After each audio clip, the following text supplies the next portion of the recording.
নমস্কার, সবাই কেমন আছেন?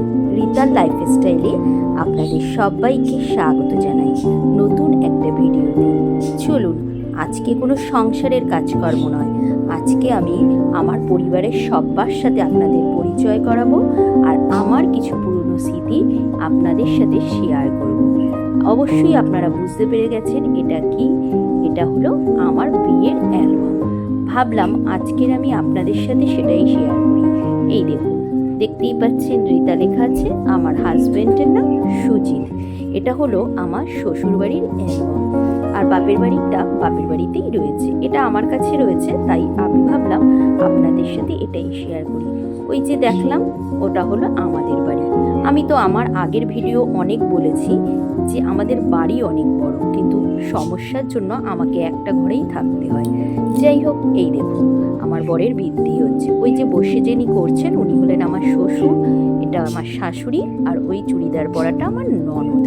আমার শ্বশুর আমার বিয়ের সময় অসুস্থ ছিলেন, মানে বিয়ের আগেই অসুস্থ হয়েছিলেন উনি, তাই ওনার নিচে বসা বারণ ছিল, প্যারালাইসিস হয়ে গিয়েছিল একটা পাশ, কিন্তু উনি ওনার ছেলে বৃদ্ধি করেছিলেন, তাই জন্য উনি চেয়ারে বসে আমাদের ঠাকুর ঘরে বসে করেছে। আর আমাদের ঠাকুর ঘরটা তো আমি আপনাদেরকে বহুবার দেখিয়েছি, তাই আপনাদের ঠাকুরের আসনটাকেও দেখিয়ে নিলাম। এই দেখুন, এই যে আমার বর, এ পাশেরটা আমার ননদ, এ পাশেরটা হলো পিস্তুত ননদ, আর তাদের দুই ছেলে মেয়ে গায়ে কোলে রয়েছে। এটা হলো শ্বশুর, শাশুড়ি আর ননদ। আমার একটাই ননদ, সেটা আমার চেয়ে বড়। এই দেখুন কি লেখা, সুজিতের শুভ গায়ে হলুদ। এটা হলো বরের গায়ে হলুদ। আর আমাদের বাড়ি যে তথ্য নিয়ে গিয়েছিল সের ছবি, ভিডিও আছে, কিন্তু ওই সিডি তো আর এখানে এখন চালিয়ে দিয়ে আপনাদেরকে আমি দেখাতে পারবো না, আর ওটা অনেক পুরনো হয়ে গিয়েছে, ওটা এখন আমরা খুব কমই চালাই। এই যে এগুলো হলো ফটো বরের তোলা হয়েছিল গায়ে হলুদ দিয়ে। এটা হলো আমাদের বাড়ি যাওয়ার সময় বাড়ির সামনে দাঁড়িয়ে তুলেছিল পাশের বাড়ির এক আত্মীয়, আমার ননদ, মাস্তুতো ননদ আর আমার শাশুড়ি। আর এই যে হলো আমার ননদ আর বর, যে সবাই মিলে আমাদের বাড়ি যখন যাচ্ছিল, আত্মীয় স্বজনরা মিলে সবাই একটা ফটো তুলেছিল।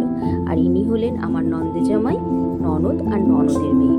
এই ননদের মেয়ে এখন অনেক বড় হয়ে গিয়েছে, এখনও ইঞ্জিনিয়ারিং পড়ছে। ওরা ব্যাঙ্গালোর থাকে, তাই কোনো সময়ই আপনারা আমার ভিডিওতে ওদেরকে দেখতে পাবেন না। ওরা বছরে একবার আসে, আমি যবে থেকে ভিডিও শুরু করেছি এখন অবধি একবারও আসেনি। কোনো সময় আসলে আপনাদেরকে দেখাবো। এই দেখুন, এগুলো হলো তত্ত্ব। এটা হলো আমাদের বাড়িতে নিয়ে গিয়েছিল, সেখান থেকে তোলা হয়েছিল। ওদের বাড়িতে যে ফটো রাখা হয়েছিল যেখানে, সেখানে তোলা হয়নি। এটা হলো রাস্তায় যখন ওরা নিয়ে গাড়িতে উঠছিল সেই সময়ের ফটো।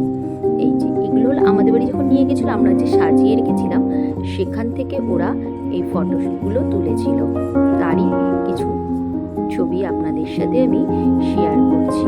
এই যে এবার হলো বিকেলবেলা যখন বর আমাকে যাচ্ছে তখনের ছবি। এটা হলো আমাদের বাড়ির গেটের ছবি।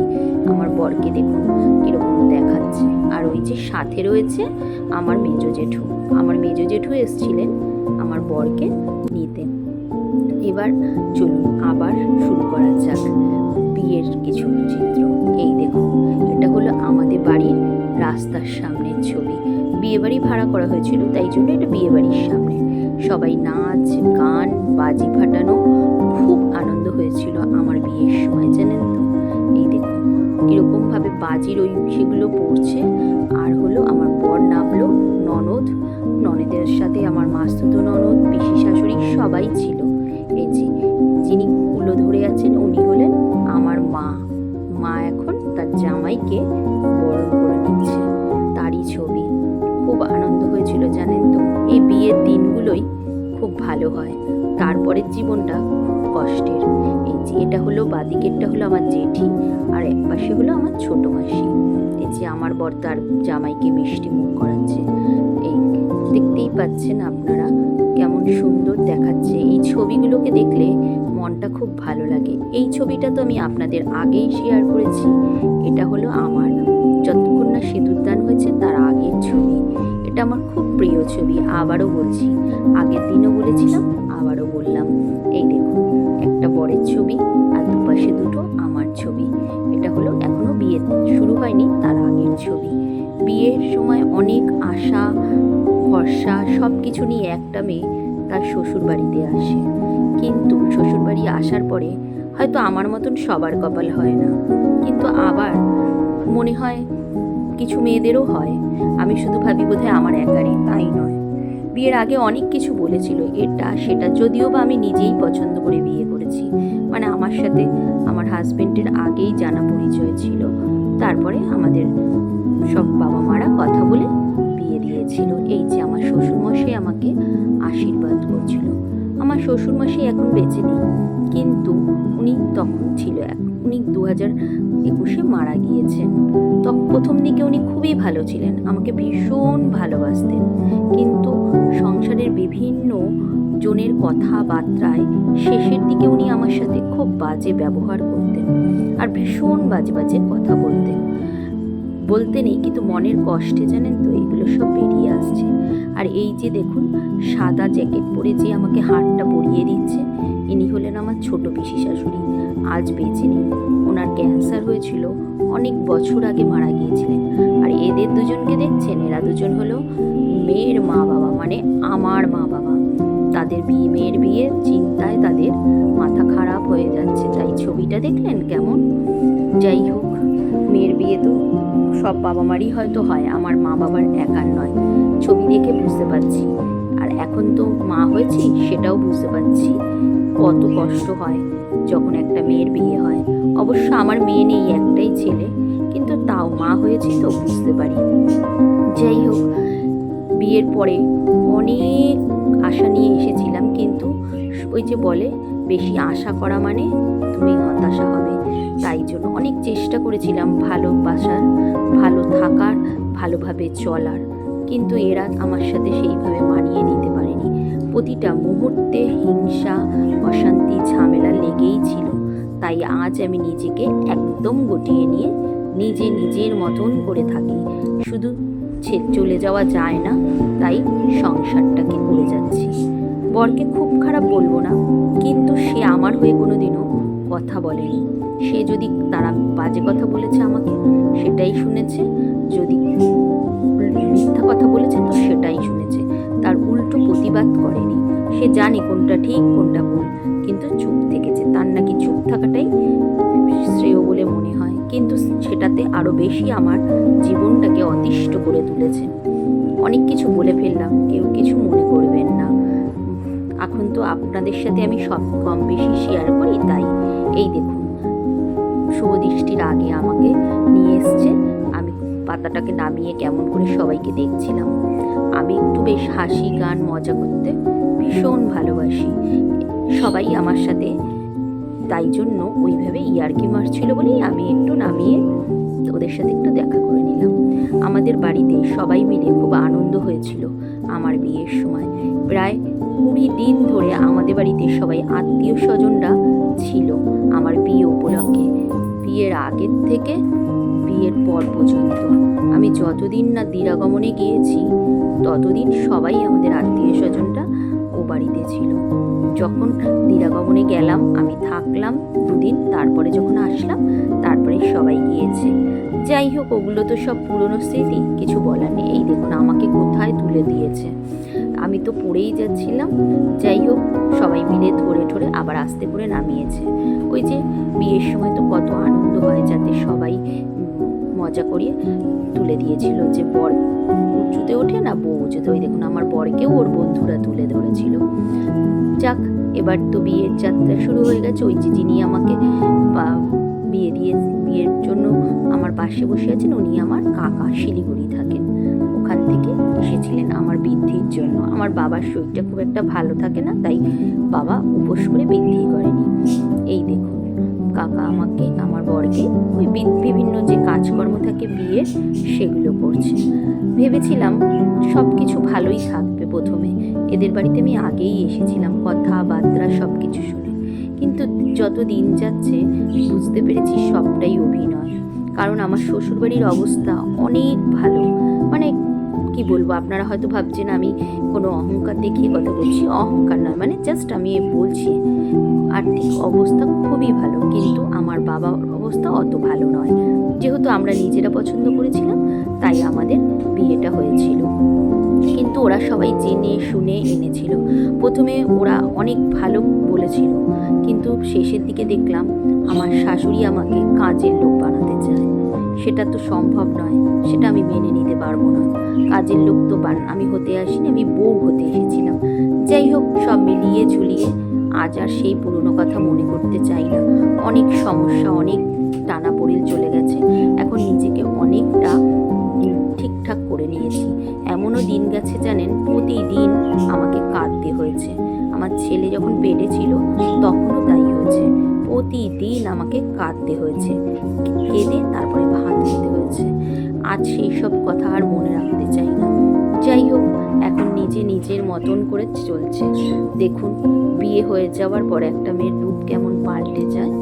যখন সিঁদুরদানটা হয়ে গেল তারপরে দেখুন কিভাবে আমার সব রূপটা পাল্টে গেছে। এই ফটোটা আমারও খুব প্রিয়, ব্ল্যাক অ্যান্ড হোয়াইট। সিঁদুরটাকে বেশ সুন্দর দেখাচ্ছে, আর পুরো শাড়ি মুখটাকে ওরা ব্ল্যাক অ্যান্ড হোয়াইট করেছিল।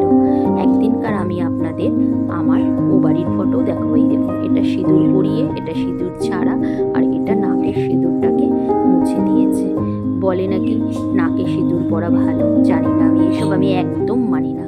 এই যে আমার মা বাবা, আমি আর আমার বর বিয়ের পরের ছবি এটা। যাই হোক, একদমই মানি না, কারণ আমার বরকে বিয়ের আগে যা দেখেছি তার উল্টো রূপ এখন দেখি।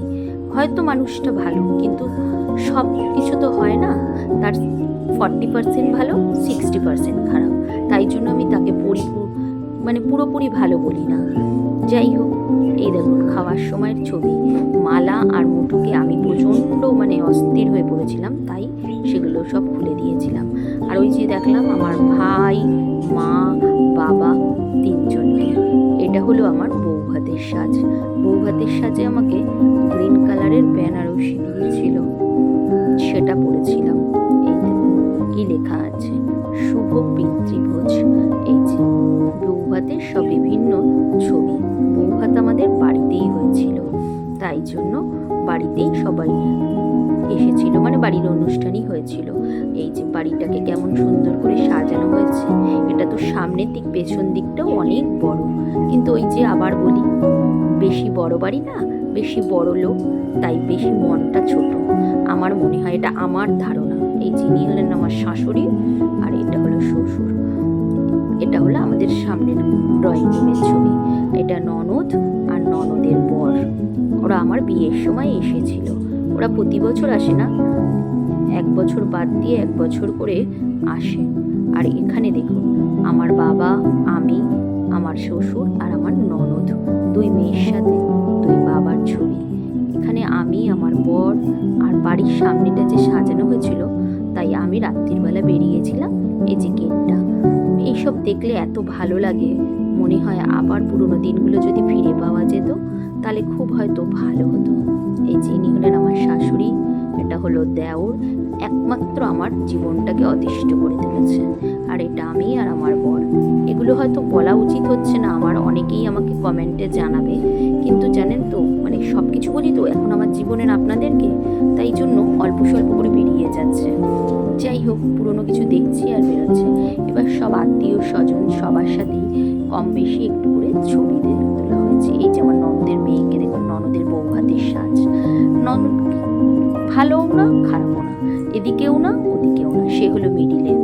যাই হোক, এই দেখুন বিয়ের সাজ আর বউ ভাতের সাজ, কি কেমন লাগছে। এই যে আমরা দুজন, আমার বর লাল পাঞ্জাবি পরেছিল, আমি সবুজ শাড়ি পরেছিলাম। সবার সাথে সব ফটো তোলা, এগুলো দেখেই মনটা ভরে যায়।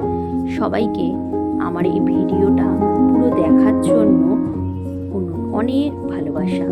যদি ভালো লেগে থাকে তবে অবশ্যই সবাই একটা মিষ্টি কমেন্ট রেখে যাবে, যাতে আমি তোমাদের নতুন বন্ধুরা, তোমাদের পরিবারে আমি চলে যেতে পারি। আমাদের রাস্তার পাশে বাড়ি তো, রাস্তার উপরে খাবার রাস্তার পাশে প্যান্ডেল হয়েছিল। আমার শ্বশুর আমাকে রাত্রির বেলা নিচে নামতে দেয়নি, বলছে অত গয়নাগাটি পরে নিচে নামার দরকার নেই, ঘরে বসেই খাবার খেতে। তাই খাবার এনে দিয়েছিল, আমরা দুজন ঘরে বসে খেয়েছিলাম। আর এটা দেখুন আমার ঘরে আমার খাটটাকে ফুলসজ্জায় যে সাজানো হয়েছিল সেটা, এইটা হলো তারই ছবি। কেমন লাগছে হয়েছে আমাদের খাট সাজানোটা।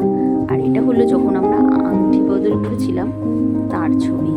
যাই হোক, সব মিলিয়ে ঝুলিয়ে জীবনটা চলছে। অনেক বছর তো পার হয়ে গেল, এখন আর কিছু করার নেই। এইভাবেই মানিয়ে মানিয়ে আমাকে পুরো শেষ জীবনটা চালিয়ে যেতে হবে। আর এখন তো আমি আপনাদের সাথে চলে এসেছি, তাই জন্য হয়তো একটু ভালো আছি সব মিলিয়ে ঝুলিয়ে। আজ তবে আসি, আবার পরের ভিডিও।